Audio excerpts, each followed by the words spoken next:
வணக்கம். வாழ்க வளமுடன். பித்தப்பையில் ஏன் கல் உருவாகுதுங்கிறத பற்றி நம்ம ஏற்கனவே பார்த்துருக்குறோம். அதன் தொடர்ச்சி தான் இப்போ நம்ம பார்க்க போகிறது. பித்தப்பையில்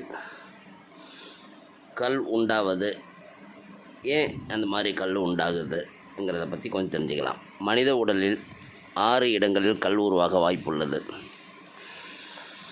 சிறுநீரகம் மற்றும் சிறுநீர் பாதை, பித்தப்பை, உமிழ்நீர் சுரப்பிகள், மூக்கு, குடல், டான்சில் ஆகியவையே அந்த 6 இடங்கள். இவற்றில் சிறுநீரக கற்களை பற்றி தெரிந்த அளவுக்கு பித்தப்பை, உமிழ்நீர் சுரப்பி உள்ளிட்ட மற்ற இடங்களில் உண்டாகும் கற்களை பற்றி மக்களுக்கு தெரிவதில்லை. சிறுநீரக கற்களுக்கு அடுத்தபடியாக பித்தப்பைகள் தான் அதிகம் பேருக்கு தெரிந்த ஒரு விஷயமா இருக்கும்.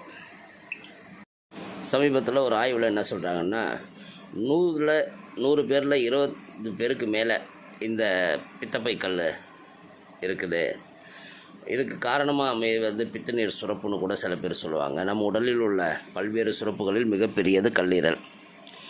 இதில் தினமும் 1000 1500 மில்லி, 1 லிட்டர்லேருந்து 1.5 லிட்டர் வரைக்கும் பித்தநீர் சுரக்கிறது. பித்தநீர் என்பது ஒரு திரவ கலவை.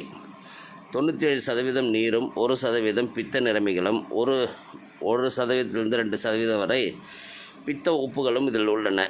கல்லீரலில் சுரக்கும் பித்தநீர் வலது மற்றும் இடது பித்தநீர் குழாய்கள் வழியாக முன்சின் குடலுக்கு வந்து சேரும். அதற்கு முன்பாக ஒரு கிளை குழாய் வழியாக கல்லீரலுக்கு வெளியில் தொங்கிக் கொண்டிருக்கும் கால் பிளாடர் பித்தப்பையினுள் அது செல்லும். அப்போது பித்தப்பையானது பித்தநீரை பெற்றுக்கொண்டு அதன் அடர்த்தியை அதிகரித்து, அதாவது திக்னஸ் அதிகரித்து உணவு செரிமானத்துக்கு தயாராக வைத்திருக்கும். நாம் சாப்பிட்ட உணவு இரைப்பையை விட்டு புறப்பட்டதும் பித்தநீர் தேவை என்ற நரம்புகள் வழியாக ஒரு தகவல் பித்தப்பைக்கு வந்து சேரும். உடனே பித்தப்பையானது தன்னைத்தானே சுருக்கி பித்தநீரை பித்த குழாய்கள் வழியாக அனுப்பி வைக்கும். அது நேராக முன்சிறு குடலுக்கு வந்து உணவு குழாயில் உள்ள கொழுப்பை சரியாக செரிக்க வைக்கும்.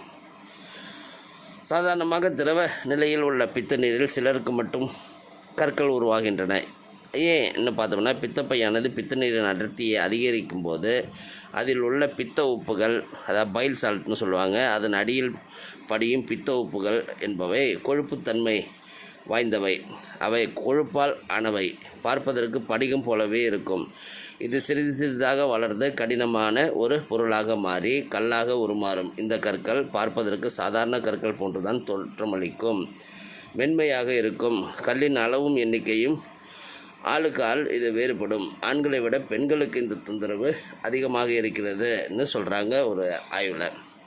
காரணம் என்ன இதுக்கு பார்த்தோம்னா, உடல் பருமன், அசாதாரணமான உணவு வளர்ச்சிதை மாற்றம், அதாவது மெட்டபாலிசம் சேஞ்சஸ்ஸு, பித்தநீர் அளவுக்கு அதிகமாக சுரப்பது, பரம்பரையாக வரக்கூடிய கோளாறுகள், கொழுப்புள்ள உணவு அதிகம் உண்பது, நார்சத்து குறைந்த உணவு வகைகளை அதிகமாக உண்பது, மாவுச்சத்து நிறைந்த உணவு வகைகளை அதிகமாக உண்பது, குறுகிய காலத்தில் உடல் எடை திடீரென்று அதிகமாவது, ஹார்மோன் கோளாறு, குறிப்பாக பெண்களுக்கு ஈஸ்ட்ரோஜன் ஹார்மோன் அதிகமாக சுரப்பது, பாக்டீரியா கிருமிகளின் தாக்குதல் காரணமாக பித்தப்பை அழற்சி, அதைத் தொடர்ந்து பித்தநீர் தேக்கம், பித்தப்பையில் அடைப்பு ஏற்படுவது, கருத்தடை மாத்திரைகளை நீண்ட காலம் சாப்பிடுவது, அடிக்கடி விரதம் இருப்பது, கர்ப்பம், முறையான உடற்பயிற்சி இல்லாது, சிக்கல், இந்த சீக்கல் செல் இரத்த சோகைன்னு சொல்லுவாங்க, ஒரு சீக்கல் செல் அனிமியான்ட்டு, அந்த பிரச்சனை இருக்கிறவங்களுக்கு இந்த பித்தப்பை கல் வர்றதுக்கான வாய்ப்புகள் அதிகம்னு சொல்கிறாங்க.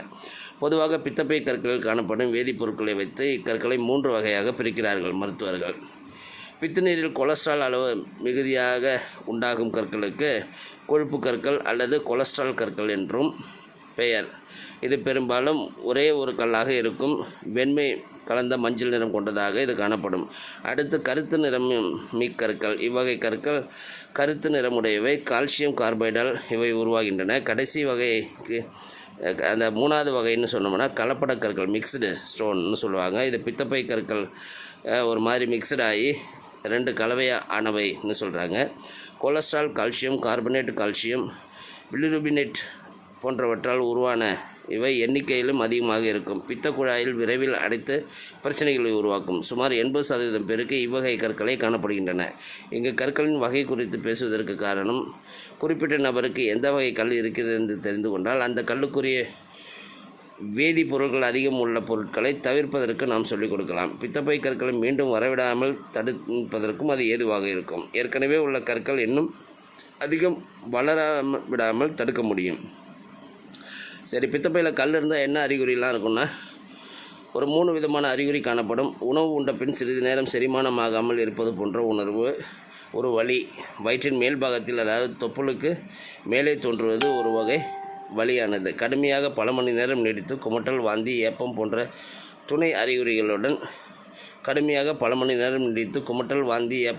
துணை அறிகுறிகளுடன் சிரமப்படுத்தும். அடுத்த வகை 3வது வகையானது வலதுபுற விலா எலும்புகளை சுற்றி வந்து முதுகுப்புறம் வரைக்கும் சென்று தோள்பட்டை வலி பரவும். இது மாரடைப்புக்கான வலி போல தோன்றும். முக்கியமாக கொழுப்பு அதிகம் உள்ள எண்ணெய் பண்டங்களை சாப்பிட்டு இந்த வலி உடனே வந்துடும். பித்தப்பை கற்கள் பித்தப்பையில் அழற்சியை ஏற்படுத்துமானால் பாதிக்கப்பட்ட நபருக்கு முதுகுப்புறம் வரும் பித்தநீர் கற்கள் பித்தப்பையை அடைத்து விடும் என்றால் நோயாளி மஞ்சக்காமாலை வரும். இதற்கு அடைப்பு காமாலை என்று பெயர். சில பேருக்கு இந்த அறிகுறிகளும் இருக்கும். எந்த அறிகுறியும் இல்லாமையும் சில பேருக்கு ஸ்கேன் பண்ணும்போது மட்டும் கற்கள் இருப்பது தெரிய வரும். இதை பிரச்சனையை கண்டுபிடிக்கிறதுக்கு அல்ட்ராசவுண்டு தான் பெஸ்ட்டு. தேவைப்பட்டால் சிடி ஸ்கேன் கூட எடுக்கலாம். பித்தக்கற்கள் எண்ணிக்கை, அளவு, பித்தப்பையின் வீக்கம் உள்ளதா, கற்கள் பித்தப்பையை அடைத்துள்ளதா, கல்லீரலை பாதித்துள்ளதா என்பது போன்ற விவரங்களை இந்த ஸ்கேன் பண்ணி பார்க்கும்போது தெரிஞ்சுக்கலாம். இதுக்கு அருமையான மருத்துவம் பல உண்டு. அதனால் நல்ல மருத்துவத்தையும் நாடி பித்தநீர் பையில் வரக்கூடிய கல்களை சரி செய்து கொள்ளுங்கள். வாழ்க வளமுடன்.